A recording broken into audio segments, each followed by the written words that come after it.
Hello, I'm Dr. Amaleya Goneos-Malka. Welcome to Womanity-Women in Unity, the show that celebrates women's milestone achievements in their struggle for liberation, self-emancipation, human rights, democracy, and much more. Joining us today for our series on women in the judiciary is High Court Judge Sharon Chesiwe from the Free State Division of the High Court. The judiciary is an important component of the justice system. It safeguards and protects the Constitution and its values, and in doing so upholds democracy by applying the law impartially to adjudicate disputes. To open today's program, I'd like to use a quote from the former judge of the Supreme Court of India and former member of the National Human Rights Commission of India, Justice Sujata Manohar, who said in response to competing socio-ideologies that we face today, "We live in several centuries at the same time. That's the challenge we face as women." Welcome to the show. Thank you, Doc. I must also say thank you for inviting me, and it's quite a great opportunity to be here with humanity. Judge Chesiwe, to begin with, you earned your LLM from the University of the Free State in 2023, your LLB from the University of Vista in 2002, and went on to become an advocate and now serve as a High Court judge. But you initially studied nursing, worked in Kimberley Hospital for over 10 years. Please talk us through your transition from nursing into law. It was quite a difficult transition. And I think I took about a year to make a final decision whether I really want to leave nursing. And eventually when I decided to leave, I resigned. But before I resigned, I'd applied to the university. But now my departure from nursing was based on a lot of incidents that I had seen throughout my years in nursing whilst I was there, the injustices that I saw when I was there, many incidents that were based on color that I felt this needs to be attacked one way or the other. Then I realized the only way for me to deal with such things, if I can get in the legal field, and then I have a legal background where I can legally fight any issues that come my way. For example, like I've said, we were a class of 20. We were 20 in my training class. There were 9 coloreds, 10 whites, and I was the only black student. There were so many issues about our salaries were not the same, and the different patients of color would be treated at the different sections of the hospital. And that made me realize I need to go and study something in a legal field that will make me well armed to be able to fight any legal issues in the future that will come, as things like the things that I was facing then. Because at that time, there was not much you could say. We didn't have your constitution. You couldn't just voice your things without having anything, because you'll be in trouble. So you either silently keep quiet and fight your battles quietly whilst you see how to get out of the situation. And eventually I resigned and went to study law. I actually wanted to study medicine, but then my maths and science were not that good. So I went into law, and here I am today. It still must have been an incredibly brave decision. And when we were talking offline, you mentioned 2 things which really stuck with me. One, the fact that women, particularly Black women, were limited in terms of their career opportunities. It was either going into teaching or nursing. The fact that you had discrimination on salary and experienced gender discrimination not only as an employee, but witnessing patients being racially divided to different wings of the hospital. Yes, like I'm saying, that, for example, we had no other option most of the time as a Black person. You either go nursing, teaching, or policing. That's how you'll find in my family, all the females are nurses. Even today, my sisters are nurses. My aunt, everybody's a nurse. Then I was the only one who deviated and said, no, I'm going this way. Because that time I didn't have the option, but now I have an option to go. That's why my career in the legal field started late, because I spent about 10, 12 years in nursing. And as said before, you've had a situation where you'll have an Asian patient who comes in. The patient will be moved from one side of the hospital to the other side, because it was like, where must he be admitted? Is he Black enough to be on the Black side, or is he white enough to be on the white side? But those kind of incidents make me realize then I have to go into the legal field. And in the legal field, reflecting on your career, particularly as a judge, what have been some of the most memorable cases that you've presided over? Oh, I've presided over quite a few memorable cases, but my passion being family law, because my master's is in family law. And most of my cases that are memorable mostly deals where I had to move, for example, a child from the mother to the father. And in that way, my thing was, doesn't mean when you are the mother, you are the better parent. Where the evidence is shown that the father is just as good and is actually a better parent than the mother, I would gladly remove the child from the mother. I've had incidents where a baby of 9 months, I removed from the mother to the father. And in most cases, those fathers have proven that they can do a good job just as a mother can do.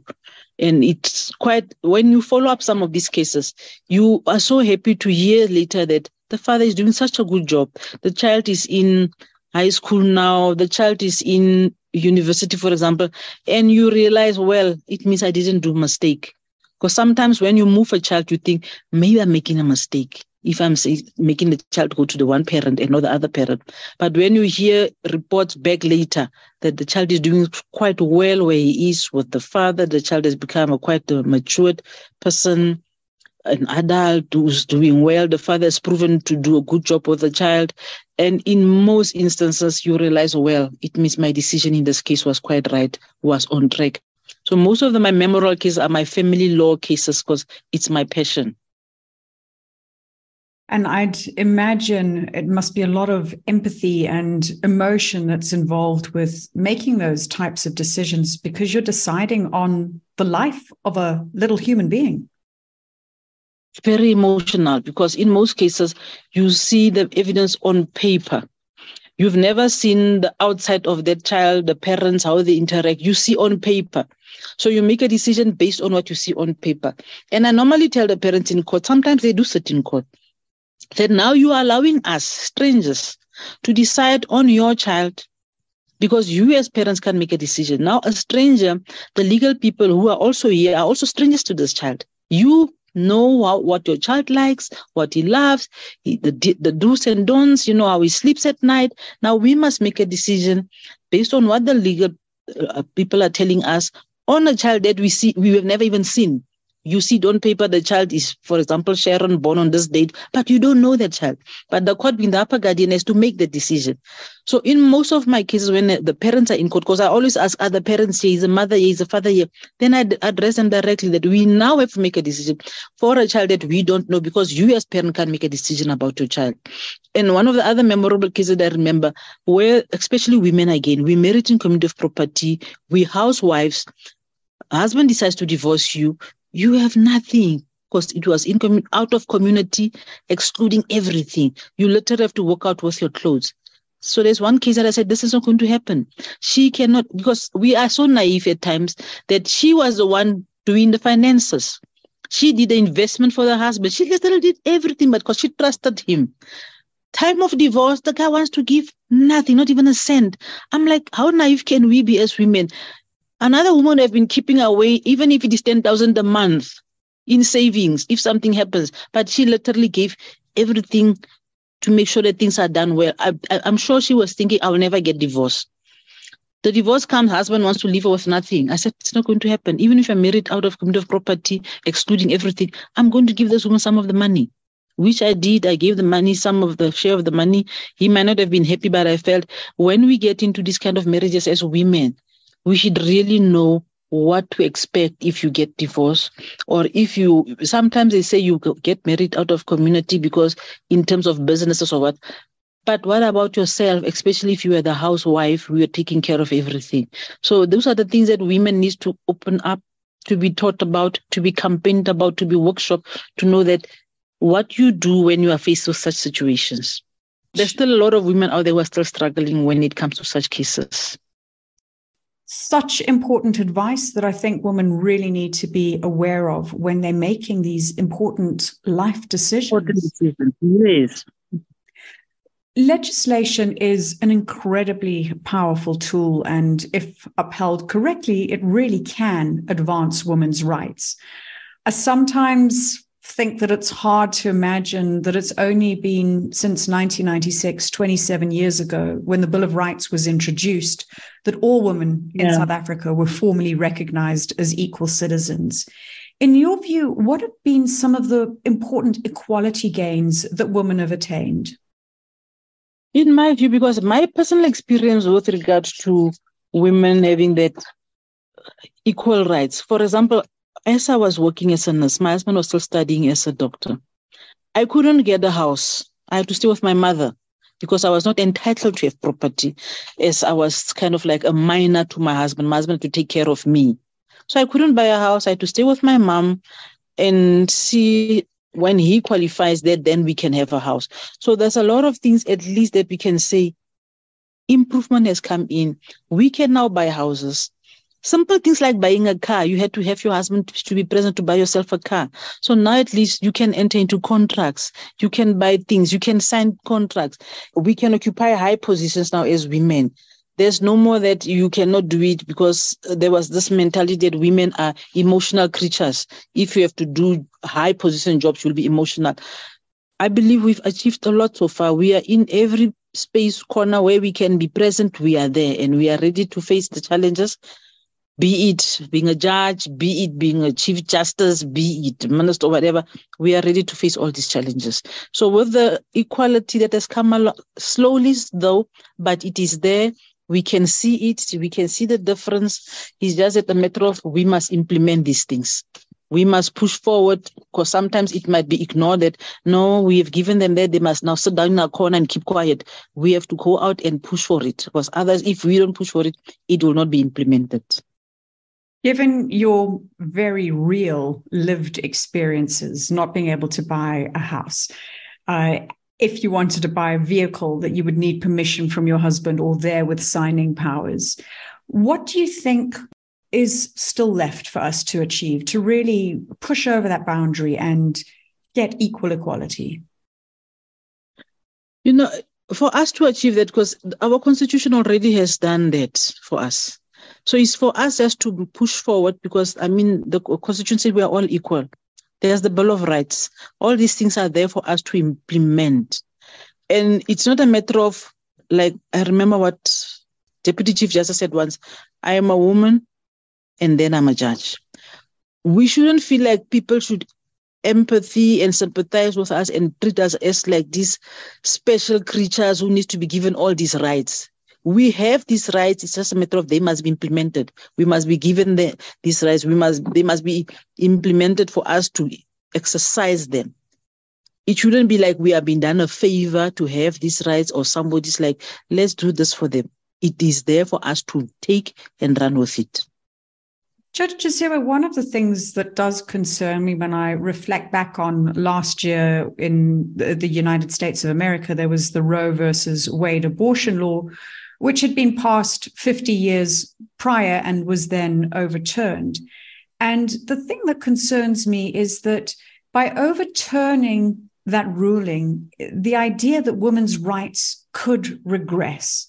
So what do you think we as women, general populace, should be doing to ensure that our hard-earned rights are not taken away from us? Yeah, it's so true. We really need to work very hard because if we go back in the back chair and slump, they will be taken away from us. So we have to work hard. I was thinking the line of we continue being empowered. We continue with awareness campaigns.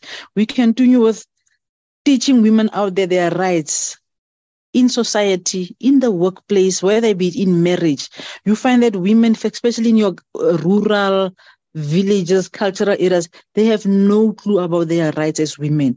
So all these kind of, whether it's radio interviews, community stations, media, making women on a day, not only once, like for example, now it's August, we're doing Women's Month. Now the women's rights are all out there. It should be right out through the year. January to December, every day, the rights should be preached. Awareness campaigns should be out there. People should be informed, whether going to schools, talk to young girls to take the information further to their mothers, whether we go to the communities out there in the rural villages, teach women that you don't need to sit back and say, I'm waiting for somebody to come and rescue me. Go out and exercise your rights, implement your rights. Awareness, awareness, and awareness. You're so right. We absolutely have to do more awareness, and it cannot just be restricted to Women's Month. It has to be ongoing activities. Every day, every day. You're listening to Womanity, Women in Unity, and today we're talking to High Court Judge Sharon Chesiwe from the Free State Division of the High Court. We would love to receive your comments on Twitter at Womanity Talk. Judge Chesiwe, do you think that having more women in the justice value chains leads to decisions and public policies that are perhaps more considerate of issues that affect women, such as equality, employment discrimination, fair pay? I think it does, because there's more input from the women who are also there, who are involved. Because the women are faced daily with these kind of challenges: sexual harassment, inequality, discrimination. So if women are involved in those policies, if women are involved in the drafting of whatever papers, their views are expressed, their inputs are put in there, and women are conscious and vigilant that public policies and decisions should not be passed without their inputs, without their views, without their opinion. So when we are involved in all these things, all these policies, things will not just be passed without having a say in it. We can say it from a woman's point of view, from a woman's perspective, how we think policy should be run, how we think policy should be implemented, because as a woman, we'll be able to accommodate a woman's view, a woman's opinion, knowing that what women go through on a daily basis. That's a really important perspective, to incorporate how women experience the types of policies that have been devised for them. They've got to work for us. They got to work for us, for sure. Like, for example, when you talk about these policies, when you look at sexual harassment, how many workplaces out there do have sexual harassment policies? They don't. And who gets sexual harassed? The women. So as a result, it has never been considered that let's have a sexual harassment policy to ensure that women are taken care of in a workplace. Because now if you are, for example, sexually harassed in a workplace, you are scared to attend to it or to give to it because there's no policy in place. Whereas if there's a policy in place where women have their inputs, anybody who's going through that is able to say, this is what should be done. This is what I think it should be addressed in that manner, because women would have been involved in the drafting of that sexual harassment policy. And having those policies published and accessible to women so that they know what to do. Exactly. One of the things that we talk a lot about on this program is how different sectors of industry have transformed from a gender representation perspective. And when I look at the number of female judges in South Africa, I noticed that there were some statistics in 2016 which indicated that 37% of South African judges were women. By 2020, so 4 years on, that had increased by 5 percentage points to 42%. And we see that if we've got more women judges, and as you've mentioned, and there's the value chain of the legal system value chain, if we have more women in it, it becomes both a capability and capacity building mechanism to develop female legal professionals or judges. What else do you think needs to be done to improve the representation of female judges in South Africa? Currently, the Women Judges Association, the South African chapter, I would think they are doing a great job in empowering women, encouraging women to make themselves available for the bench, as well as the current programs. I think it was implemented by the then Mayor Bridget Mabandla, who was the then Minister of Justice, who came up with the aspirant program that is training aspirants, potential people who want to become judges, so that they go to a vast training to ensure that they are empowered, they are properly equipped to be able to do the work, as well as having your available people who want to act as judges. And then the more the pool is open up, because previously, remember, people were taken from the bar and attorneys, but now the pool has been opened up to the academics, to many other fields that they can come in as.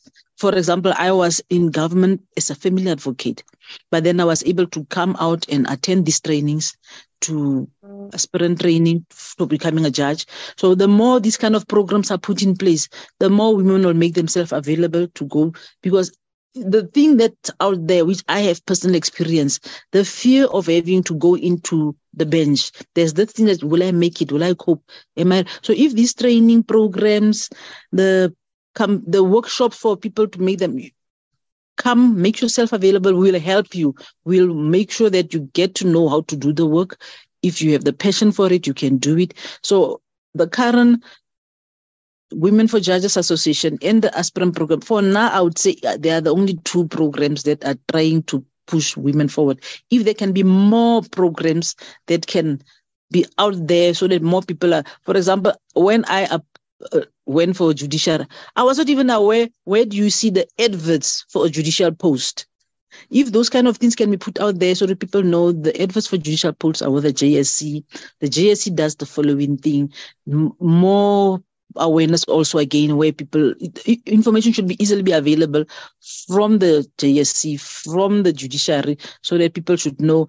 Because for me, before I came in, it looked like it's this kind of career that it's only for certain people. You cannot come in because information doesn't come out easily. People don't know about it. So as women, we need to start telling each other, no, this job you find out on the JSC website, you find out on the judiciary things, you go out there and people will know that, oh, there's this kind of work that you can do to approve. So it should be made easily available and easily accessible, because by the time when I came in, it was not easily accessible. It was not easily available.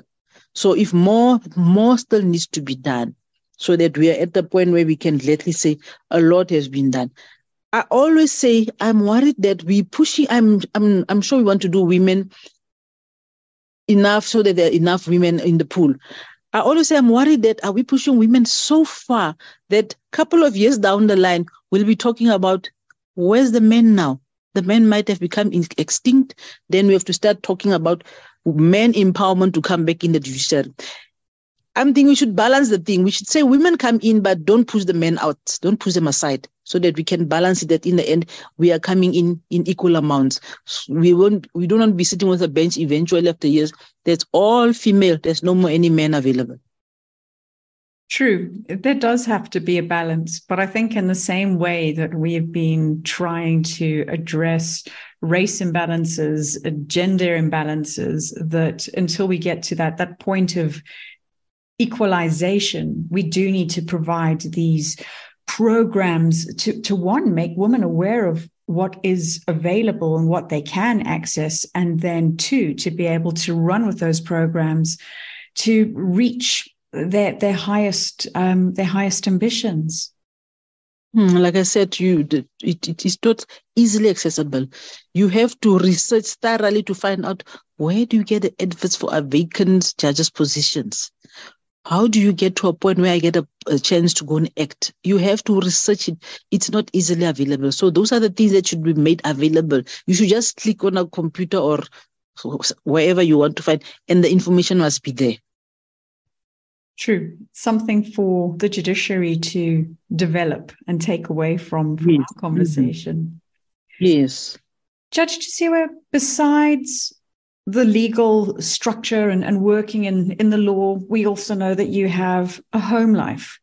And often I've found that the juggle between career and motherhood has been a controversial issue for women. How do you see this? It's a very tough one, because now your family wants you to be available all the time. Yeah, I'm sitting in harassment today for the week. I was here last week. And kids and husband don't have an idea, when is this woman at home? Because before I came here, I was at the conference of the judges in Hermanus. So juggling between the work, the family, your social life, because in the end, you are a person, you need to have a social life also. You have to balance all these three things. It's quite difficult, because sometimes, especially when you come in as a young judge, it's difficult to juggle between your kids and the work. For example, when I came in the legal field as an attorney those years, my last born was in grade R. She would often say to me, Ma, all the parents are attending their children's school activities. You are never there.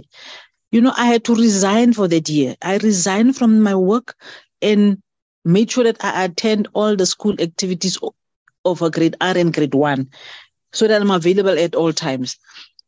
Because you don't want to set up where the child grows up, but you are never available. You're always somewhere in the country. You do feel bad as a mother that I'm not available for my kids, but you try to make time in between that.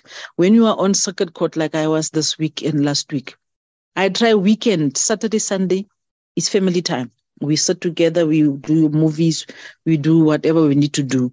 And then Monday, and when I'm not in circuit, normal high court duties, I try to work Monday to Friday. Weekend, same story. I try to not have work at home so that I balance to have time with the family. And for every recess that we go on recess, 1 week of that recess throughout the whole year, for every recess, a week, I take a week, we go on holiday as a family, all of us. So that when I come back, then I tell them, we've spent time together as a family, now I need to attend to my work.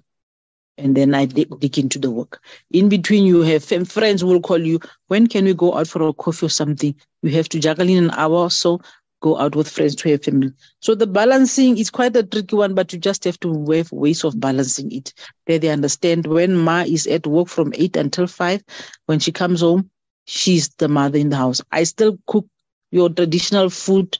I still do your, everything that needs to be done as a wife in the house to ensure that nobody complains. But you don't even cook in the house. You are never, because you are too busy with judgments. I try to balance the house life, my work life, my social life all the time so that nobody, although it's quite difficult, nobody gets neglected, especially my husband, quite demanding, as you know, man. I try to balance that also to ensure that he gets the attention that he will expect from me as a wife. Time management seems to be a skill that is well under your belt. And I would also say that you're a juggler, thinking of the social life, the children, the husband, work, that you keep all these balls up in the air. I keep all these balls up in the air. And remember, I've got 6 grandkids, and 4 of those grandkids stay with me. So between my kids, my grandkids, family, it's just keeping all the balls in the air all the time. And one way or the other, with faith and God's strength, I think God here next to me is helping me to keep all this together, and the energy, everything is kept in place. Because every school holiday, the grandkids are there, the kids are there. We go on family holidays, all of us, and the juggling continues. And I always say, it's unfortunate as a woman, that's what we do. We take care of everybody and everything, but we tend to neglect ourselves because you want to make sure that everybody is fine and happy. You end up neglecting yourself. My best relaxing way of doing it, whenever I come on circuit like I am here, the first thing that I look for in a place like this, I look for the massage parlor.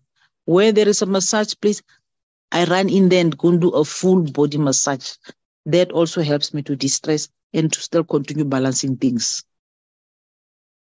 Judge Chesiwe, one question that I want to ask you now is about your personal journey and factors for success. Many of our guests have spoken about aspects of discipline, focus, faith, particular people in their life, values. In your view, what have been some of the key drivers to your success? My key drivers to my success is discipline. Discipline which I learned from my mother, and discipline which I learned from the nursing field also. Remember when we were doing nursing those years, the nursing was like a military field. We were like soldiers, but in the form of nursing. So I taught myself, and in fact with my mother's pushing and motivation, because she was a single parent, and she taught me, if you want something, you must go out and get it. And her values were very important. She would always say to us, you cannot eat if your neighbor is hungry. Before you eat, make sure that your neighbor also has something. We always strive to make sure that discipline is maintained in the house. Even now with my kids, the same discipline that my mother had on me, I instill it on my kids. And the same discipline that I learned at the nursing field, I instill it in the legal field to ensure that nothing, you don't say things are perfect, but you try to maintain the balance of discipline, values, the Ubuntu that we always talk about, that all is contained in one bucket and all is kept together. And what I've learned from my community members, what I've learned from my mother, what I've learned from family members is that you maintain discipline, respect, value, and the respect part of you don't go around with, I'm a judge, people must bow down and do as I instruct them to do. No, you respect from the cleaning person who cleans the floors up to the, you know what, most of your lower people end job, but you respect each and every person. You serve each and every person with integrity. You serve with honesty. You try and all the principles that and put together Ubuntu, you try to put all that together. Very admirable traits to have, and a lot of integrity and maintaining other people's dignity goes into that. Mm-hmm. Can you tell us about some of the important moments in your life when you were growing up? Growing up was quite a nice time those years. Playing in the dusty streets of Kimberley, playing all nice, funny games we had that the kids of today don't have. Sharing clothes with my sisters because we had basics. We had like literally the basics. What you had, you shared with each other. And in spite of all those basics we had, I mean, things like what we cry for now today, electricity, we didn't have. We had our candles, we had your fire making outside. But still, in spite of all that, we were still happy. We still had memorable times because with that fire out there, it will be story time. Whoever's there will be telling stories. And every night it's a different person telling a story, sitting around those fires and telling all those stories, enjoying the company of each and every family member will be sitting around that fire. It was the nicest moments that we have. Compared to today's time, everything is rush, hush, hush. People sitting in their houses, kids sitting together, everybody on their cell phones, no talking, no socializing because everybody's busy in their own little world. Growing up memories, if one looks back, were actually quite the best, and one should appreciate and nurture those moments of those years because today's time, we don't have that anymore. It's just simply gone. Your mom sounded like a fantastic role model in your life. Can you tell us about some of the other female role models or influences that have been important to you? Yeah, my mom was the first one because, like I said, she was the iron first lady, made sure that we follow line. Then when I was a candidate attorney, my principal was a woman. She had a quite huge influence on me.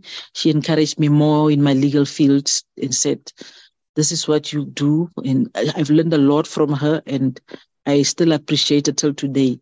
Then the current president of the SCA, Judge Molimela, one of the women that quite influenced me, she was one who played a big role in allowing me to come and act and see if I would do this work, if I cope with doing this work.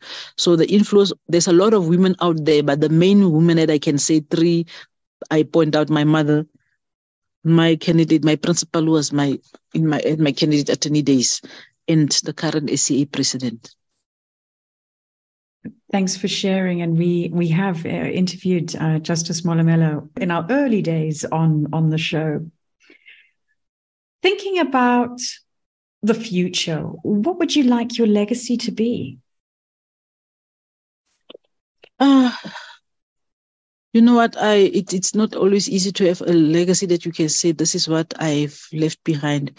But what I've learned whilst I'm here is to ensure that you treat each and every person as your equal. You never ever make people feel they are below you. Whatever you do every day when you wake up and you go to work, it should be like, I'm going to serve people out there and treat them with the utmost respect. For example, we have a lot of people sometimes who tend to be in person in court. I go all out to ensure that that person will leave that court being satisfied that that judge who sat on that bench assisted me in my problem, helped me to ensure that I leave this court having been helped, being satisfied that I went into court with no lawyer, but I came out being happy that the judge was there to guide me, to direct me, to help me, to leave the court being happy. My legacy will be being Sharon Chesiwe, have served the citizens of Bloemfontein, Free State, with so much dignity, honesty, respect, that there's no moment that anybody can one day say, that was a very rude judge. She didn't know how to treat me in court. You want them to realize, as a judge, you are a human being. You can always treat people very well. That's such an important lesson, treating everyone as an equal. As we wrap up today's show and in recognition of Women's Month, please can you share a few words of inspiration or motivation that you'd like to pass on to girls and women in the continent that are listening to us? Yeah, firstly, I have to say, women, we must realize it. We must appreciate it. We are strong. We don't have to doubt one moment our strength. Remembering what Margaret Thatcher said, if you want something to be done, ask a woman to do it. And whatever men can do, we can also do. Let's not doubt ourselves. Let's not question ourselves. Let's not be discouraged by what we see on social media, because if you look at social media, there's a lot of things that they will say, women can't do this. Or when somebody in a top position, something didn't go well, it was expected because it's a woman. Let's not let anybody make us feel we are incompetent, we cannot do anything, we are as good as the next person. We are able to do everything. My parting words being, let's show the world we can do anything. We are just as strong as anybody out there. That's a great message. Thank you so much for joining us today. Thank you, Doc. It was quite a pleasure. You have been listening to Womanity, Women in Unity, and we have been talking to High Court Judge Sharon Chesiwe from the Free State Division of the High Court.